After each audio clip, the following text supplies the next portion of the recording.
Welcome to the Jack Kornfield Heart Wisdom Hour. We are delighted to share with you Jack's innate common sense wisdom and his clear, open heart. If you are interested in supporting Jack's podcast, go to BeHereNowNetwork.com/Jack.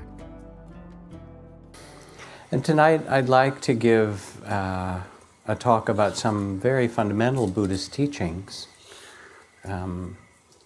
about freedom and the way it is, or the basic laws that govern this world and this human incarnation. And I have too much material and too many stories, so I wore my work shirt because it's Labor Day, right? And this is my job, so I got to do it, And we'll see how it goes, basically. And I want to honor that it's Labor Day.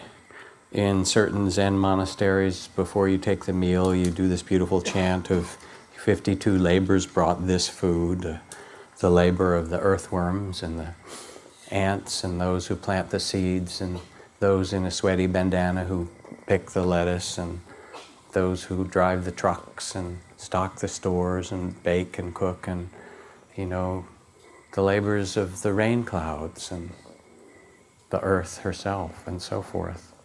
So it's Labor Day. And right livelihood, I'll talk about just a little bit as a start, is a part of the path of enlightenment. To live an enlightened or a wise life means that the work we do, which is a big part of our human existence, first doesn't harm other beings.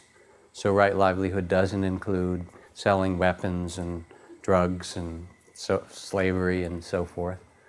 But more fundamentally, it means to take the work that we do and offer it as the gift of our spirit. Thomas Merton puts it this way, and he was a very, very successful writer or Christian mystic. He said, if you write for God or the gods, you will reach many men and women and bring them joy. And if you write for men and women, you may make some money and may give someone a little joy, and you make a noise in the world for a little while. And if you write for your own self-promotion, you can read what you yourself have written, and after 10 minutes you'll be so disgusted you wish you were dead.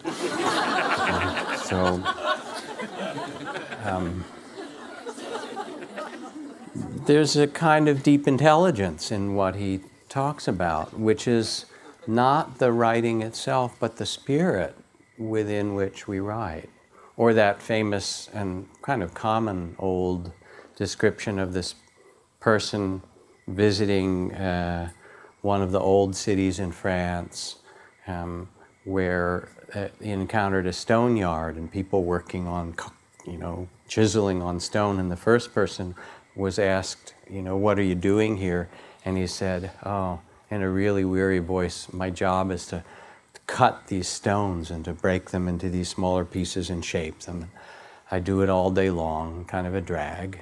And then he went to the second person and said, what are you doing here? And the second person said, my job is to cut these stones, and by doing this I provide for my family and I get money for the education of my children, and I've made a beautiful home and I'm happy to be doing this.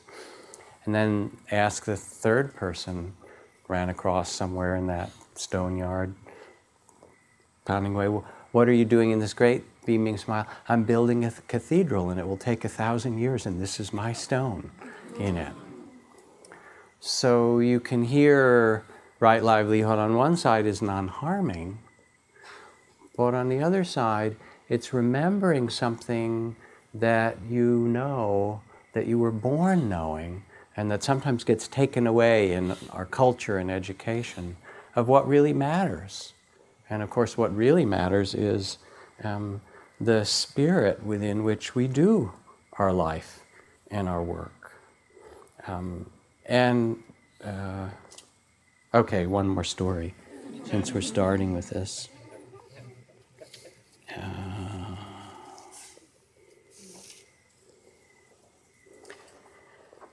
David was an internist who worked as a physician on the AIDS ward in the early 1980s at San Francisco General. Years ago, during the worst of the AIDS epidemic, before the protease inhibitors and all the modern drugs were available, and almost all the patients who were admitted to his service died. Many of them were young men quite close to his own age, peoples whose lives mattered deeply to him. And after a time, he became quite overwhelmed by a sense of futility, and felt this way throughout most of the years of his residency. Now, David also happens to be trained as a Buddhist, and it's been his practice to offer prayers for his patients. When each patient dies, even now, he lights candles on his altar at home and keeps them burning for 49 days. And for the whole time he was at the General, he prayed for each dying young man and put a candle on the altar.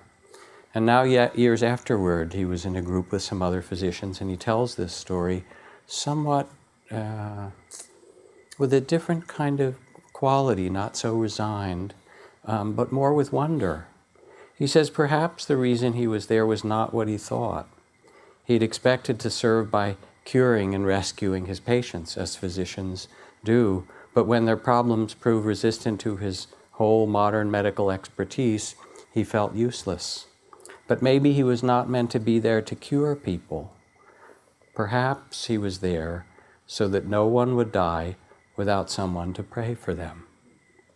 Perhaps he had served every one of his patients flawlessly. So this really asks us, what is the spirit that we bring to the work that we do? Can it be an act of service? Can it be an act of awakening? And you can't really measure the outcome so much, but you can measure your heart. And one of the great sorrows in the world is when people can't work. I mean, now we're in the Great Recession, but basically it's a terrible economic time. And a lot of people that I know, and many of you know, I'm sure, can't find work. And it's as if you're born with a certain cargo in your ship. You're incarnated, and you have to deliver it. If you can't give your gifts, it's a terribly sad thing. And to give your gifts doesn't mean, okay, I have to be a rock star with a microphone or be in the movies or all these kind of glam things that, middle schoolers want to be or something like that. You know how that is. Remember what Martin Luther King said, if a person sweeps streets for a living, they should sweep like Raphael painted paintings, like Michelangelo cut marble, like Shakespeare wrote poetry, like Beethoven composed music. So it's not about the particular thing that you do, but to take that with some dignity and some beauty and some grace and feel that there's a freedom to your spirit, no matter what's given to you. And if you're given something that's unsatisfactory in certain ways, and it's all that you can find, then after hours teach English to, immigrants, or, work in an animal shelter, or do something that your heart calls you to do and give in the world. Not because you're supposed to, but because you need to. Somewhere you need to from the soul level, if you will, from the spirit, because that's really what right livelihood is to give something beautiful. And each person is born with something beautiful in them that wants to be given. I remember, working with these guys from Homeboy Industries, which is old, gang members coming out of the gangs in Watts and East Los Angeles. And anyway, I've been part of this group of people that works with these guys, and one of the best books written, this new book called Tattoos on the Heart.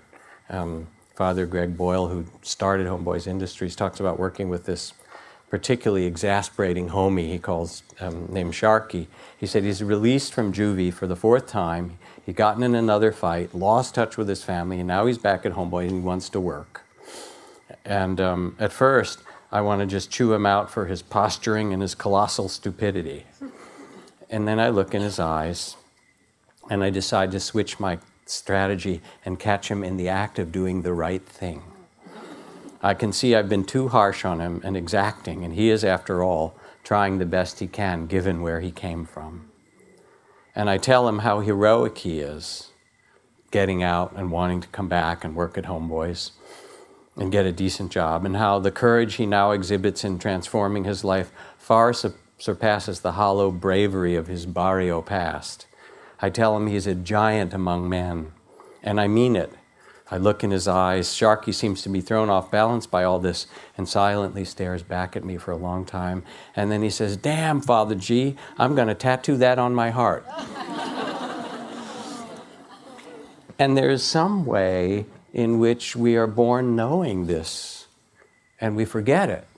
And spiritual life, if you will, in meditation, is to take the time to quiet the mind and listen to who we really are.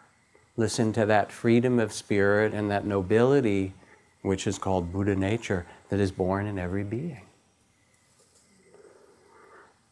What is freedom? Buddhism offers this path to freedom. The freedom of Nelson Mandela coming out of 27 years in Robben Island prison with such magnanimity and graciousness. The freedom of Aung San Suu Kyi, who's still under house arrest, and yet, after 17 years, will not leave Burma, even though she could. So I won't go away, and I will not hate you, but I will not go away. I will stay here. And her courage illuminates 50 million people or more. Freedom. Pema Chodron puts it this way. She says,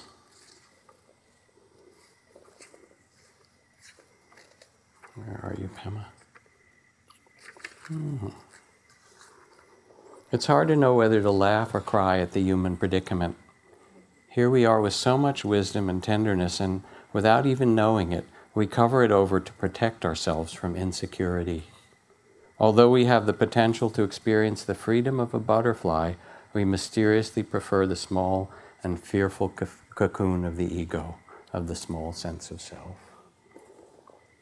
But it's not who we really are. And when we find this freedom, it's both the freedom to be who we are, and also the freedom to serve, to tend, to care for the world, because it turns out that that's what we're here for, really. And if you can't give and you can't love, then you're not actually going to be happy. And you're not going to fulfill what it is to be a human being. And as you get quiet, the sense of that longing to be connected grows. So these are the different sides of enlightenment, if you will, like the in and out breath. One part is to learn how to quiet ourselves and really touch what matters in ourselves, to see what's true, the way things are. And then in the midst of that, the next part of the breath is to then extend ourselves into the world. Now, when you start to meditate, there are various kinds of trainings. Become aware of your breath, be aware of your steps, and walking meditation, start to become mindful.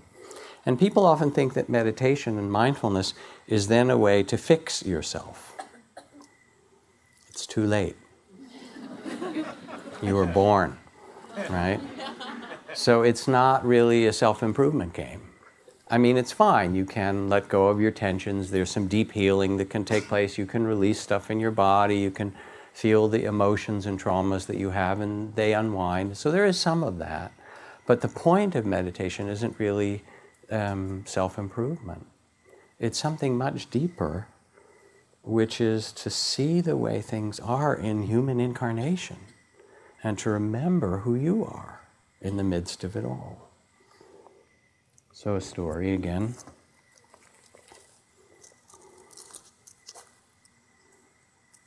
One young man went to a Zen master,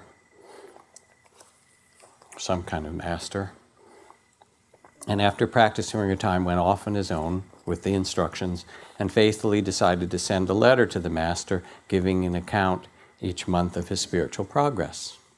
In the first month he wrote, I now feel an expansion of consciousness and experience of oneness with the universe. The Master glanced at the note and threw it away. Next month, this is what the letter said. I finally discovered the holiness that is present in all things. The Master seemed vaguely disappointed.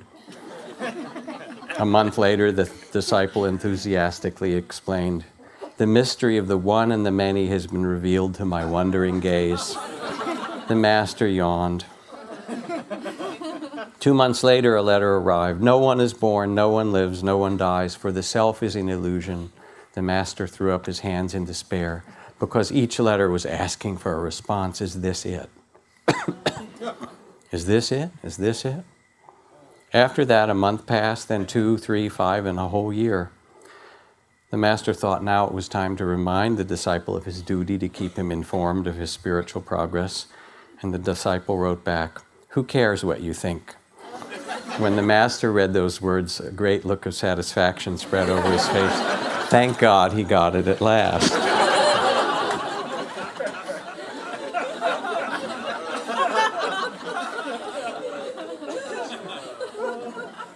Because all those things are available to you, and they're beautiful and they're important. The sense of oneness, the connection, the sense of emptiness and fullness, the compassion that comes. But it has to be your experience, and it's not for anyone else. It's for your soul or the depth of your being. And so when we stop to meditate, it's not about our effort. You don't become free through your effort. You become free from remembering who you are, from knowing that you are already free, that you were born free, and seeing the way the world is. So you start to examine your experience with mindfulness with a kind of innocence. The phrase is to sit as a courteous audience, and then you look at your mind, oh my God, right? Or you notice your body, oh dear, right? But you do it from the space of awareness as if you were in the theater and this is the courteous audience. Well, here's this incarnation. How does this look, to you? And the space of awareness is different than it's different than anything else. Because anything else is the content of awareness. Thoughts, feelings, sensations, all these things that come.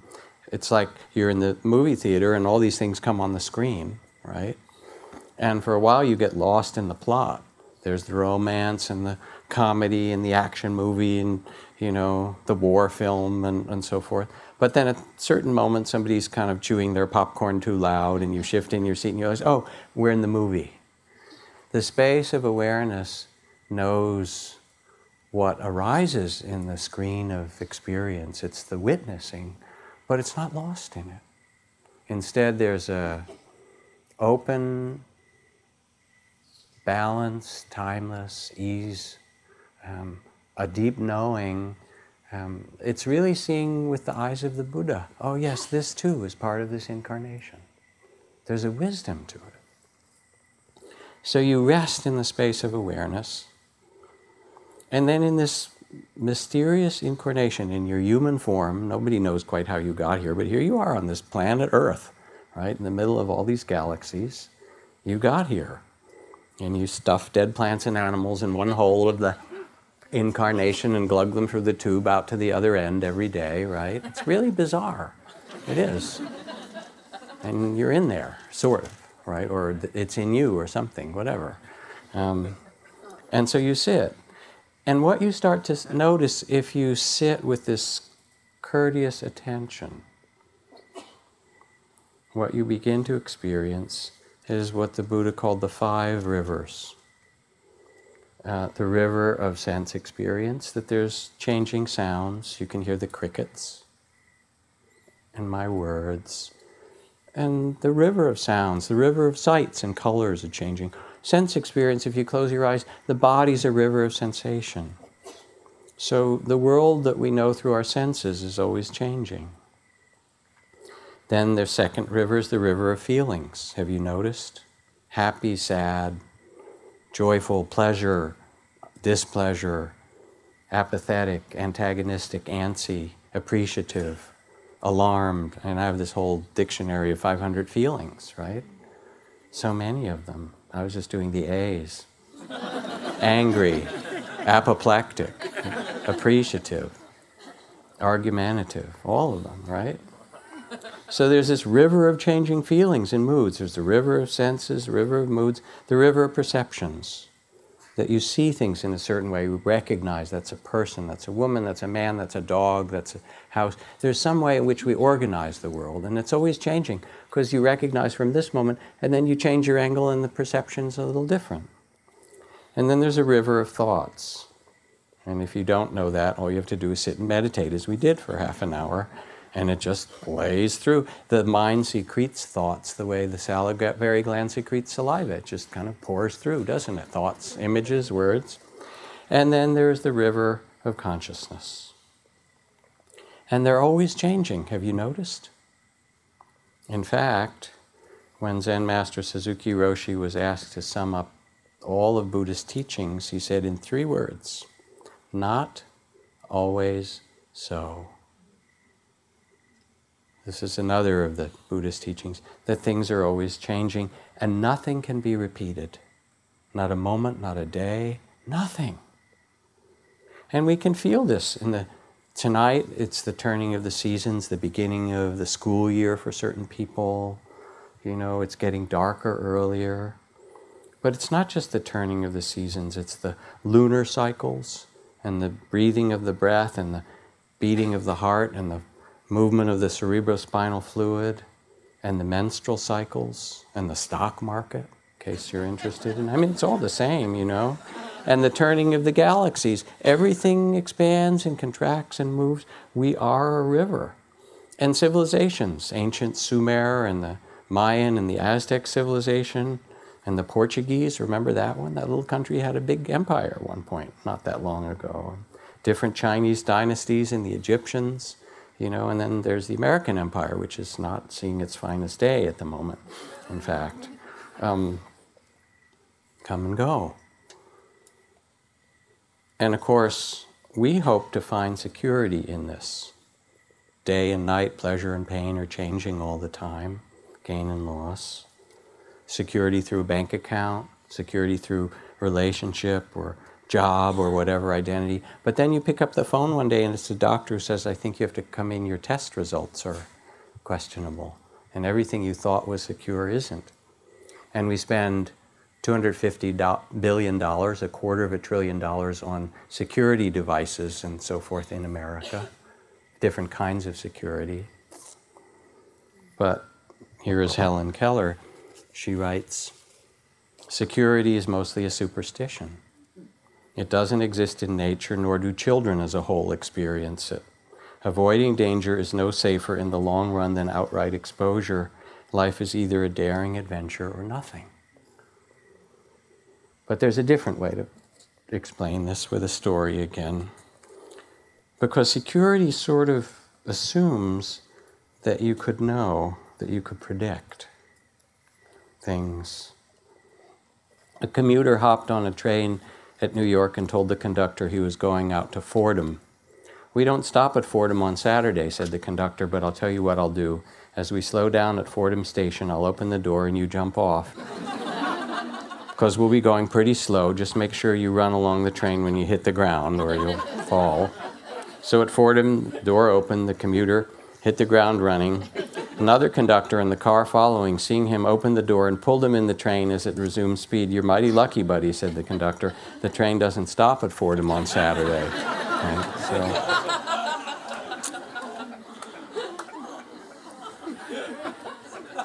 But it's the way it works. You know, you have your plans. How many people would say your life really worked out according to the plans that you made? Raise your hand. I mean, this is a fact, right? And then we think, well, it didn't go according to our plans, it's a failure. We're a failure, something like that. And we live in a culture where everything's supposed to be the way it's supposed to be and you get security. My friend Rodney Smith, who ran a hospice in Seattle for a lot of years, told me about a woman who was 95 years old who came into the hospice quite ill, getting close to death, and was complaining, why me?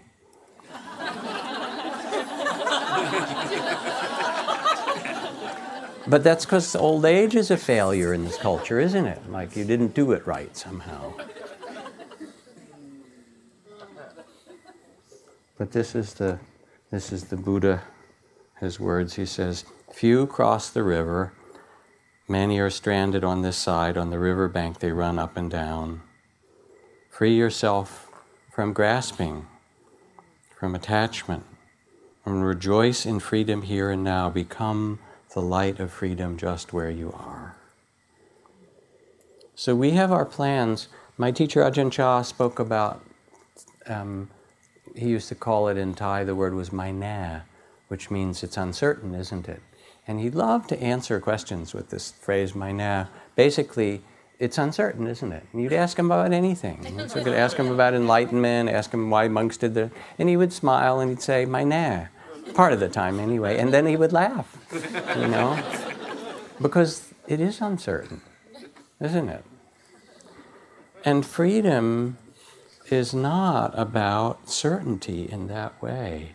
The eyes of wisdom see that life is unfolding for us and we can tend it and care for it and direct it in certain ways, but mostly we have to see the way that it is. It's not about getting something that you hold on to. If that were so in meditation, you could sit and feel your breath and get more and more concentrated, and then you would get samadhi, which means quite concentrated. And then there are beautiful samadhi states. Somebody came up and asked me about jhana states, which are states of very stable samadhi. And you breathe and you get to these states and there's a lot of light and luminosity and you think, okay, I have it. Now I got it. And you hold your breath, you know, or you stop breathing. But after a while, you get tired and you have to breathe again. And whatever state you have, even beautiful states like that, which can be quite lovely and in some way inspiring, they change. So it's not about holding your breath. And you notice even when you're trying to be really loving, which I know some of you do on occasion, sometimes a lot even, but you can get idealistic about it. I'm going to have my heart, you get this beautiful loving place. I'm going to have my heart open and just love all the time. But it doesn't work that way. It needs a vacation. And your heart, you'll notice, it opens and closes like the flowers that open under the sun. It does. And so if you get the idea, I'm going to rip it open and just, you know, those pictures of Hanuman or Jesus or whatever it is, you know. I mean, it just doesn't seem to work that way. The point of meditation is to be with the reality of things the way they are, which is that they're uncertain and that they're not unfolding according to your grasping and your plan. And if you grasp a lot, you get what is called rope burn, right? It hurts. This is suffering, okay? The point is not to try to make it a certain way, but to discover that you can relax in this incarnation. The earth supports you when you're sitting, and that you can rest in the space of awareness and not try to hold your breath or hold on to a state or judge things so much. Rather, it's an invitation to a gracious heart. You are invited into the gracious heart, which is your own wisdom, your own Buddha nature. Here's Mary Oliver. She writes these two sentences. For years and years, I struggled just to love my life. Half of spiritual practice in that one line. For years and years, I struggled just to love my life. And then the butterfly rose weightless in the wind. Don't love your life too much, she said, and vanished into the world. And that's this paradox that T.S. Eliot wrote of teach us to care and not to care. Allow us to love and care and tend this world, but not in the way of fear and confusion and attachment and aggression and anger that just makes it all the worse. This is called the gracious heart. And don't misunderstand that meditation means indifference. That's the near enemy to equanimity. True equanimity is balance in the midst of all things. Indifference is basically a state of fear. It doesn't mean being passive and detached. It's responsiveness, aligning yourself. It's like tending your garden. You can't pull the plants up. You can water them. You can, take out the weeds. You can fertilize. Whether you tend your garden or your body or your schedule or your children or the crying need for justice in the world, or those who are hungry, who don't have food when we have so much. I mean, it's such an amazing thing to have this kind of paradox of supermarkets full of food, of epidemics of obesity, people on diets, and then people who are terribly hungry. And we feel it in our bodies. We know this somehow. So to sit quietly and find the gracious heart doesn't mean that you don't care. It means that you can respond rather than react. That you can honor each new day and see what's asked of you today. This from the Tao. There's a time for being ahead and a time for being behind. A time for being in motion and a time for being at rest. A time for being vigorous and a time for being exhausted. A time for being in danger. Sometimes danger is important. And if you don't know about that, you don't know any young men. Anything dangerous to do around here? I mean, it's part of humanity, right? And a time for being safe. The Master sees things as they are without trying to control them. She lets them go their own way and resides at the center of the circle. In this way, she can tend to all things. So it doesn't mean that she doesn't tend, but you can feel the graciousness of living in the reality of anicca or change with a wise heart. So question for you, what is it in your life that's changing right now? So much. I mean, everything's changing, of course. Everything, that's my answer, right? But that's hard to accept if you reflect about it. Or what is it that's changed in the world that's hard to accept? And the first step is always the acceptance of it. Acceptance doesn't mean that you're going to, leave it that way. If there's injustice, you see some suffering, the first step is to see it clearly. This is the way it is. And then you can respond. But what asks you're seeing clearly that things have changed? And sense the possibility of resting, of seeing that with the eyes of a Buddha, which is your own true nature. This is the way that it is now. Now let me respond to it. This is actually the way that it is. And as you do, you can feel how your spirit becomes free. You can sense that you are free. You're free to respond, to know, to see what's true, and then to find your way of responding. And there comes mercy and care because we're connected. Now another aspect of the way it is, oh boy, I'm halfway through and nowhere near done, but whatever. Another aspect of the way it is, beside that things are changing, and if you want to live wisely, says the Buddha, stop. See the way things are. From the eyes of the Buddha, from the heart of wisdom and compassion, say, this is human incarnation. Joy and sorrow, praise and blame, gain and loss, pleasure and pain. Anybody not have that? And what does it mean to be gracious with pleasure and pain, with joy and sorrow? So the second aspect of the way that it is, not only is our life a river, but it's also, in certain ways, unsatisfactory, uncertain. This is called dukkha, disappointing. It's disappointing because sometimes you don't get what you want.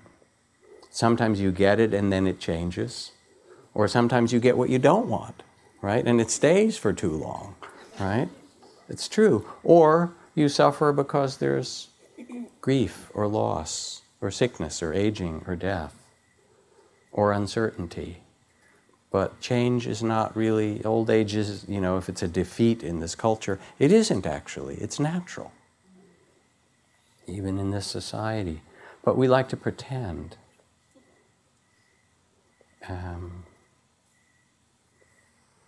Poem. A pin shall prick thy finger, and thou shalt feel it not. Thy tooth shall be extracted, and thou shalt be anesthetized.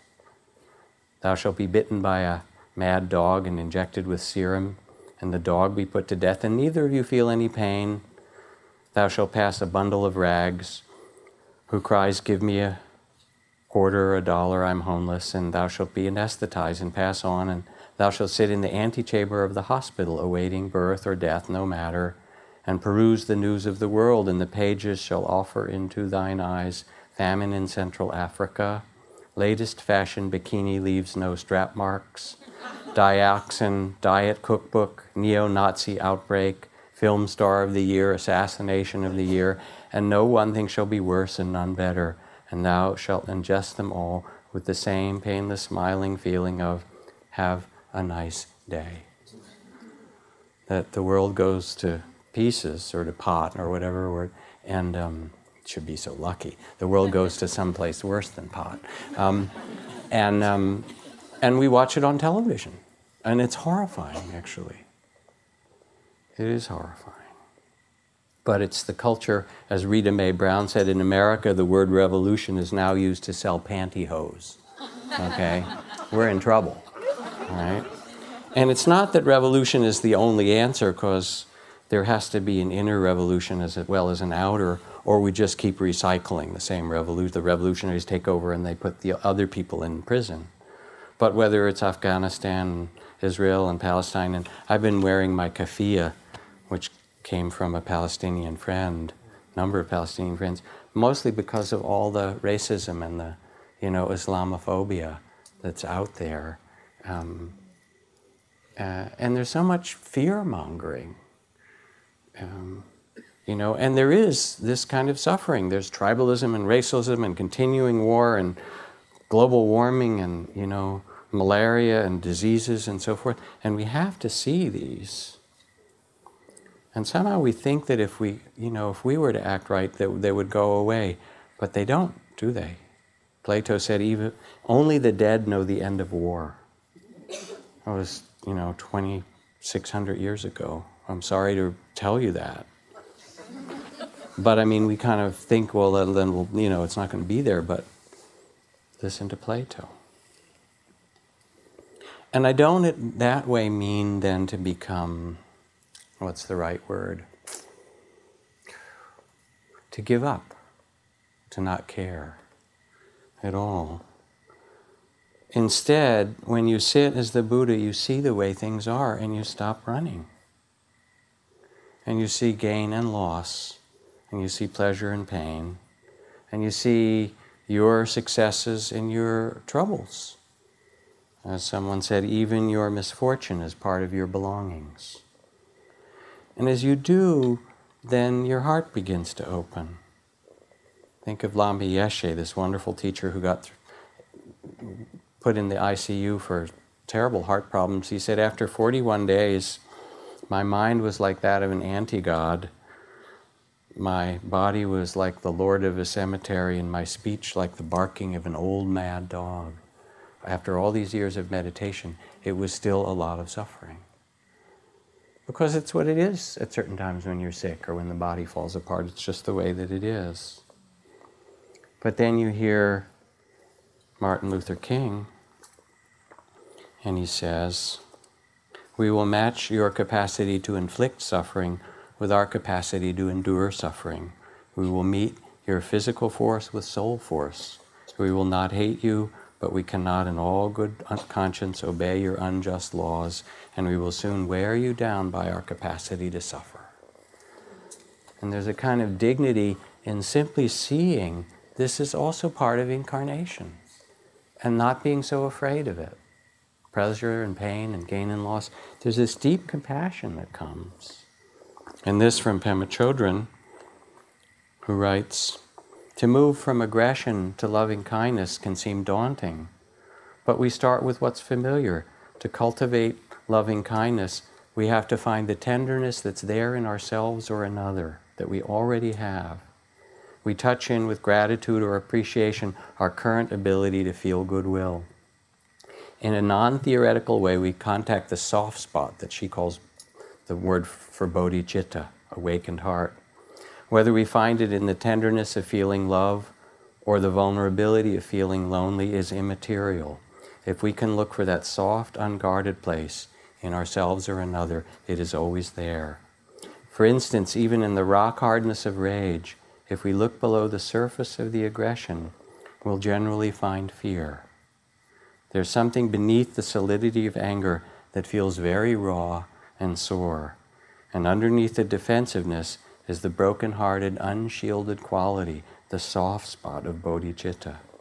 Rather than feel this tenderness, however, we tend to close down and protect ourselves against this discomfort. To awaken is to sit in the presence of it all. So it turns out, whether it's for ourselves or whether it's for the world that we love and care about, that the capacity to be present and bear the measure of sorrows and beauty that's given to you, which is formidable, that is your gift. Elie Wiesel, the Nobel laureate, writes, "Suffering confers neither privileges nor rights. It all depends on how you use it. If you use it to increase the anguish of yourself or others, you are degrading, even betraying it. And yet the day will come when we shall understand that suffering can elevate human beings. God help us to bear our suffering well." So this is part of awakening, the way it is that incarnation involves almost unbearable beauty and the ocean of tears. It does. And to see and sit and awaken from your own Buddha nature is to see this and know it in a kind of fearless way. Fearless doesn't mean you won't be afraid. Fear is just fear. But it means the kind of courage that says, yes, I know this is true. I see the way things are. And when you do, when the Buddha looked out across the world with the eyes of compassion after his awakening, he began to weep. And the tears that rolled down his cheeks when they touched the earth, it said that they became the goddess Tara, the goddess of infinite compassion, who sits over here. Kuan Yin is another version of Tara. Because the Buddha saw beings everywhere wanting to be happy, but being so confused that they did the very things often that made more unhappiness. The rigidity, the fear, the confusion, the blaming of others, the inability to bear one's own pain, so we project it on somebody else.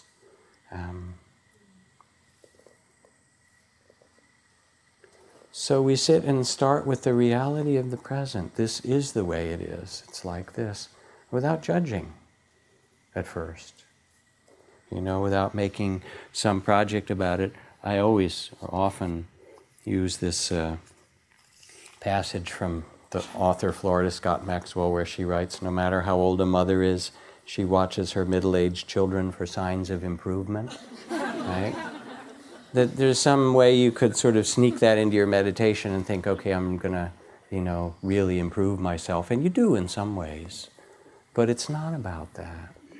It's really opening your heart to the world with its beauty and its misery, and knowing that there is a freedom to be found in this. That this is the way to freedom. That inviolable freedom of Aung San Suu Kyi and Nelson Mandela is also your birthright. Eddie Hillison, who writes, "You must be able to bear your sorrow even if it seems to crush you. You will be able to stand up again, for human beings are so strong, and your sorrow must be an integral part of yourself. You mustn't run away from it. Do not relieve your feelings through hatred or seek revenge. Give your sorrow the space and shelter in yourself that is its due. For if everyone bears grief honestly and courageously, the sorrow that now fills the world will abate." That's an amazing thing to say, isn't it? So this is also what's asked of us.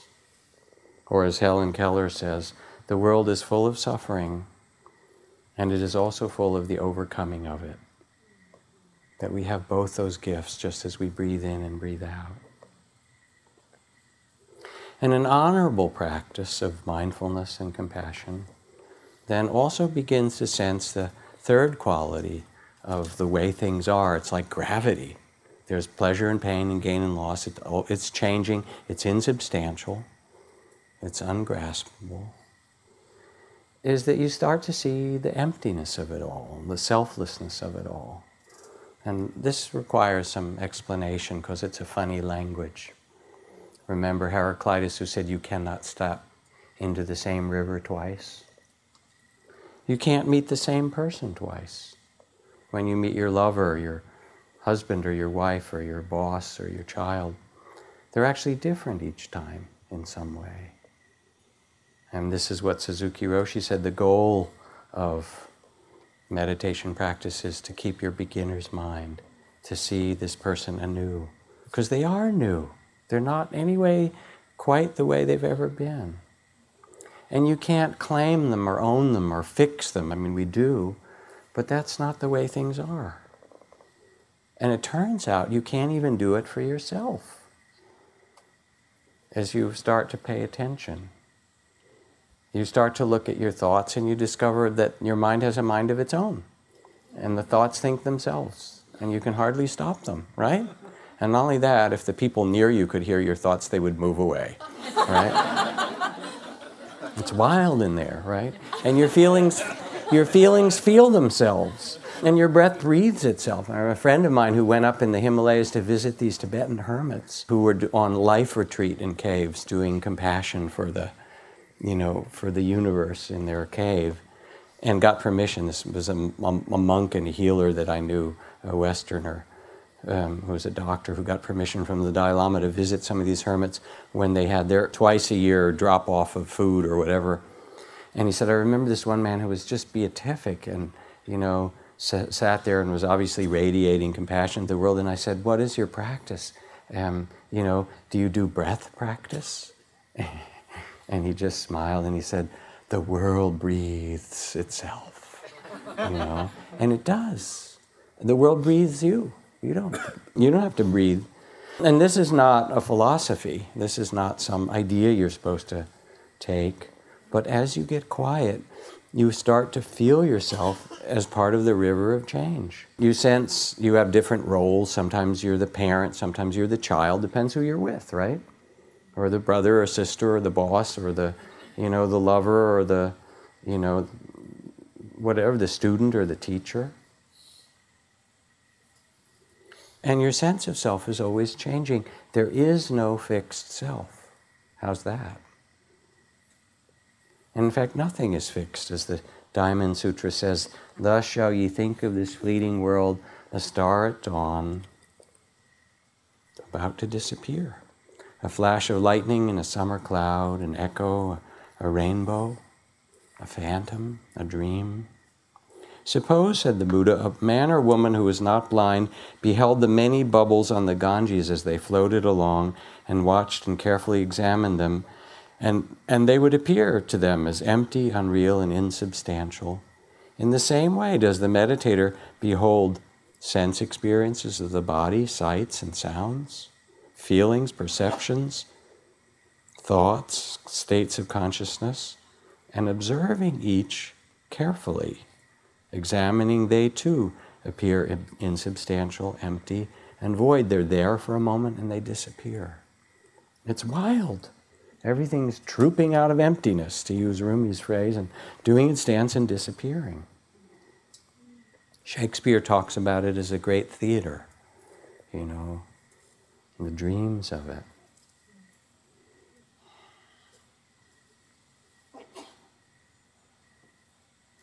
The Ojibwe phrase that everyone knows, sometimes I go about pitying myself when all the while I'm being carried by great winds across the sky. When Thomas Merton went to visit this beautiful temple called Polonnaruwa in Sri Lanka, he describes walking across this great grassy lawn that has some huge ancient trees on it, and then coming to the biggest marble Buddhist images that were, that exist, I think, in Asia, even bigger than the Bamiyan ones that were blown up by the Taliban in Afghanistan. This enormous cliff that's carved out of marble, a seated Buddha and a reclining Buddha. And he says that they were the most alive pieces of art he'd ever seen, and wonderful. He said they seemed peaceful and empty. The silence of these extraordinary faces, great smiles, huge and subtle, filled with every possibility, rejecting nothing. The smiles of peace, not of emotional resignation, but a peace that is seen through every question, without trying to discredit anyone or anything, without refutation. That is seen the world appear out of emptiness, and that everything is connected, that is connected in emptiness, is also connected in compassion. And what this means, well, one of my teachers, Nisargadatta, said that when I became really still and awakened, I discovered that I was nothing separate from the rest of the world. Wisdom sees that I am nothing. Love sees that I am everything. And between these two, my life flows. The space of awareness, which is the invitation of mindfulness itself, the ground of being, to rest in the space of awareness, is to step out of time into the timeless. The question is not the future of humanity, but the presence of eternity. And to sit in meditation is an invitation to step out of busyness and schedule, and all those thoughts will come. I sit in the morning and I have the thoughts about what I'm supposed to do later in the day, and will I get them done? I have a little checklist, and at the end of the day I sit in meditation and I can see which ones I've checked off and give myself grades, A- or C+ or whatever, failed on that one. Because that's what minds do. That's just what they do. But that's not who you are. That's just your mind, It's like when Ram Dass was asked about his relationship to Judaism, because he, as I, was born in a Jewish family, Jewish tradition. So, did he done Jewish spiritual practice? He said he respected that, and somebody kind of kept pressing him about being Jewish, and then he said, well, I'm only Jewish on my parents' side, right? And there's something really liberating about that remark, because you're not your conditioning. You have language and conditioning, but that's not the freedom that's fundamental to your spirit. And in a funny way, I kind of, if I don't lose my thread, you're not even your mind. I mean, thank you. Or maybe better, no thank you, really, if you look. Because that's another form of conditioning.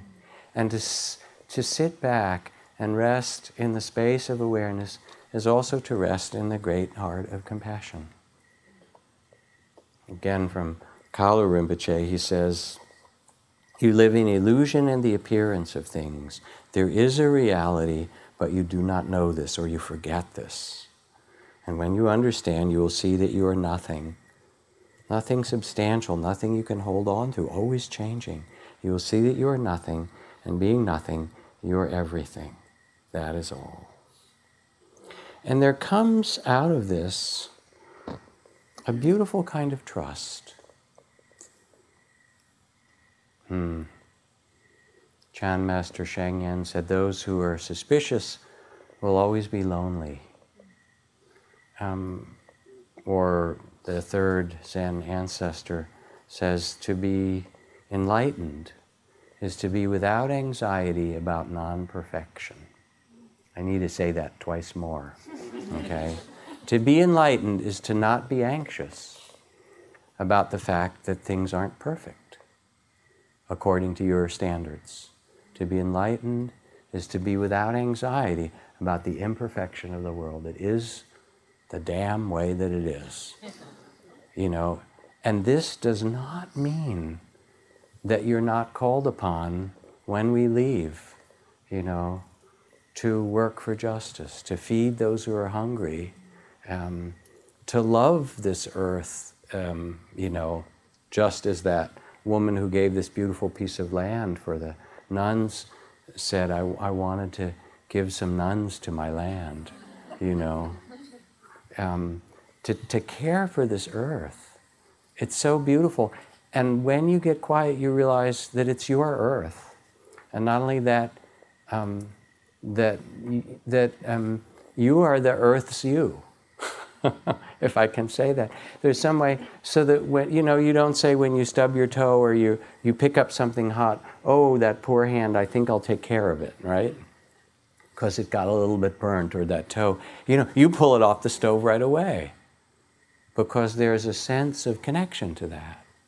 When you get still, and when you can bear the measure of sorrows and beauty of the world with an open heart, you realize that you are not separate from this world, and that you breathe the air of the rainforest not as an idea, but that this is your lungs.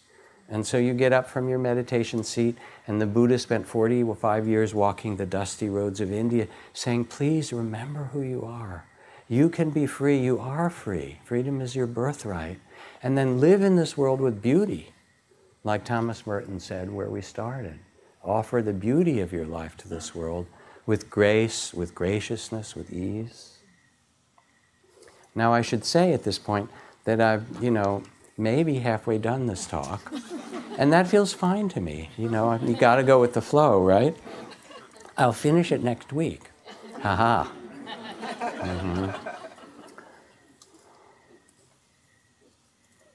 Let me see, how am I going to wind this up for tonight then?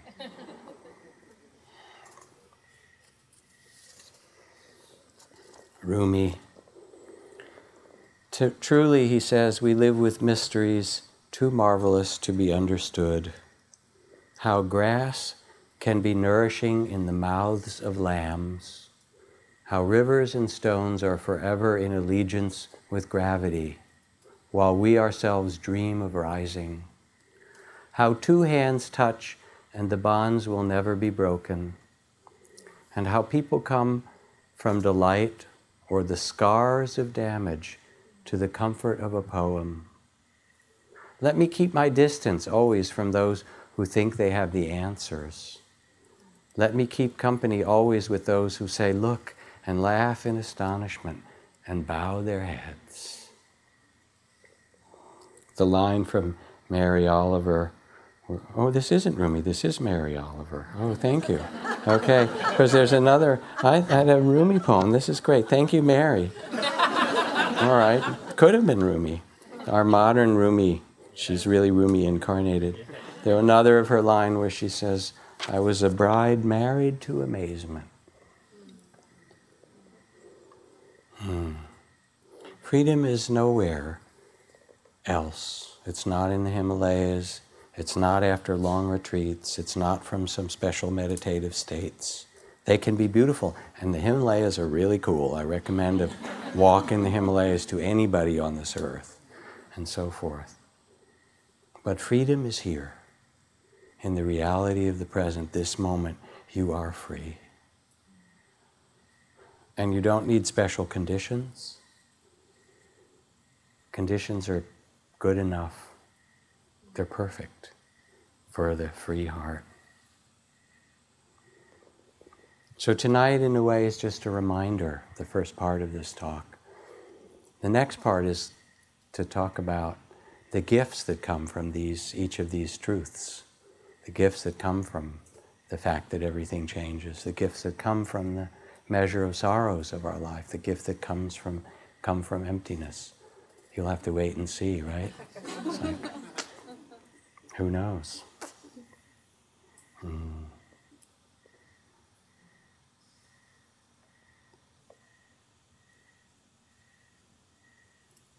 Just listening to the crickets. Aren't we lucky that we can?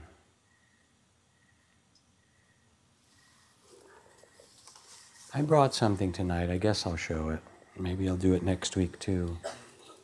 Talking about freedom.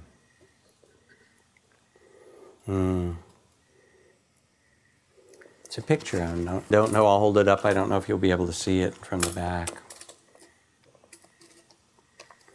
But maybe one of the great sorrows in the world is simply not being able to give yourself, to give your love, to respond in some way with food, or a listening heart, or silence, or art, or some creative business, whatever your gifts are, to shine your heart through this world, and to remind those around you of freedom, so that their spirits are illuminated. The Buddha speaks of this freedom like the full moon that, that sails among the clouds. The clouds go by with this beautiful moon that just shines.